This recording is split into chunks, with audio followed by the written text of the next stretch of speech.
ಬಡ ಶಾಲಾ ಶಿಕ್ಷಕನ ಮಗ ಡಾಕ್ಟರ್ ಆದ ಪ್ರಸಂಗ.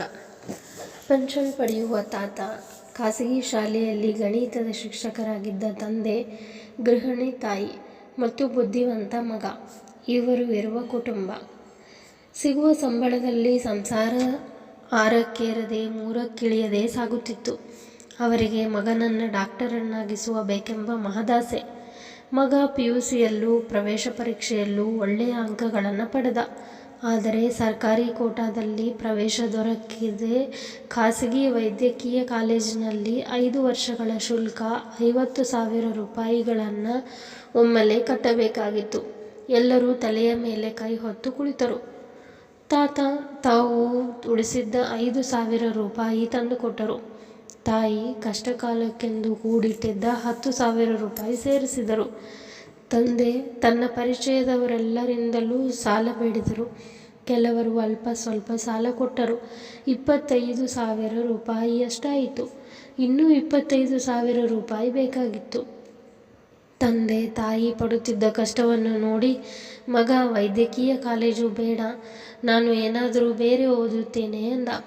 ಆದರೆ ತಾಯಿ, ನಾನು ಮನೆ ದೇವರಿಗೆ ಪ್ರಾರ್ಥನೆ ಮಾಡಿದ್ದೇನೆ, ಅವನು ಕೈ ಬಿಡುವುದಿಲ್ಲ, ಹೇಗೋ ಆಗುತ್ತದೆ ಎಂದರು. ತಂದೆ ಪರಿಚಯವಿರುವ ಎಲ್ಲರನ್ನ ಕಾಡಿ ಬೇಡಿದರು. ಸಹಾಯ ಸಿಗಲಿಲ್ಲ. ಉಚಿತ ಸಲಹೆಗಳು ಧಾರಾಳವಾಗಿ ಸಿಕ್ಕವು. ಬ್ಯಾಂಕಿನಲ್ಲಿ ವಿದ್ಯಾಭ್ಯಾಸದ ಸಾಲಕ್ಕೆ ಪ್ರಯತ್ನಿಸಿ ಎಂದರು.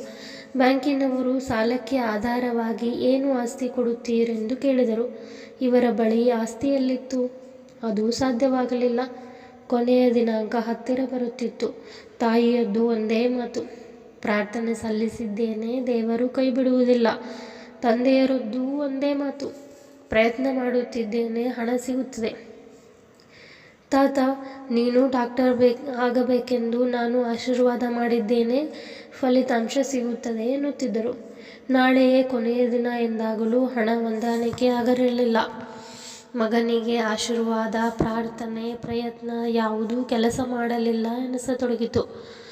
ಒಂದು ರಾತ್ರಿ ಎಲ್ಲರಿಗೂ ಚಡಪಡಿಕೆ. ಸುಮಾರು 9 ಗಂಟೆಯ ಹೊತ್ತಿನಲ್ಲಿ ತಂದೆಯ ಗೆಳೆಯರೊಬ್ಬರು ಯಾರೊಂದಿಗೋ ಬಂದರು.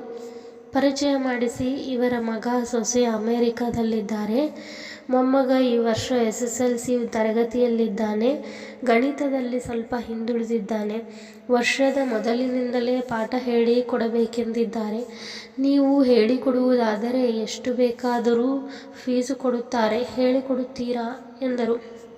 ಶಿಕ್ಷಕ ಆಗಬಹುದು, ಆದರೆ ಒಂದು ಕಂಡೀಷನ್ನು, ಇಡೀ ವರ್ಷದ ಫೀಸು ಈಗಲೇ ಕೊಡಬೇಕು ಎಂದರು. ಅವರು ಚೌಕಾಸಿ ಮಾಡದೆ ಒಪ್ಪಿಕೊಂಡು 25,000 ರೂಪಾಯಿ ಕೊಟ್ಟು, ಮುಂದಿನ ವಾರದಿಂದ ಹುಡುಗ ಪಾಠಕ್ಕೆ ಬರುತ್ತಾನೆಂದು ಹೇಳಿದರು. ಮಾರನೆಯ ದಿನ ಮಗನನ್ನು ಸಂತೋಷದಿಂದ ಕಾಲೇಜಿಗೆ ಸೇರಿಸಿದ ನಂತರ ಪ್ರಾರ್ಥನೆಯಿಂದ ಕೆಲಸವಾಯಿತೆಂದು ತಾಯಿ, ಪ್ರಯತ್ನದಿಂದಾಗಿ ಕೆಲಸವಾಯಿತೆಂದು ತಂದೆ, ಆಶೀರ್ವಾದದಿಂದ ಫಲಿತಾಂಶ ಸಿಕ್ಕಿತೆಂದು ತಾತ ಚರ್ಚಿಸುತ್ತಿದ್ದರು. ಅವರು ನಿಮ್ಮನ್ನು ಪ್ರಾರ್ಥನೆ, ಪ್ರಯತ್ನ ಮತ್ತು ಆಶೀರ್ವಾದ ಇವುಗಳಲ್ಲಿ ಯಾವುದರಿಂದ ಫಲಿತಾಂಶ ಬಂದಿತೆಂದು ಕೇಳಿದರೆ ನೀವೇನು ಹೇಳುತ್ತೀರಾ? ಪ್ರಯತ್ನ, ಪ್ರಾರ್ಥನೆ, ಆಶೀರ್ವಾದ ಈ ಮೂರರಲ್ಲಿ ಯಾವುದರಿಂದ ಕಾರ್ಯವಾಗುತ್ತದೆ ಎಂಬುದು ನಿಮ್ಮ ಅಭಿಪ್ರಾಯವೆಂಬುದನ್ನು ಕಮೆಂಟ್ ಮಾಡಿ ತಿಳಿಸಿ.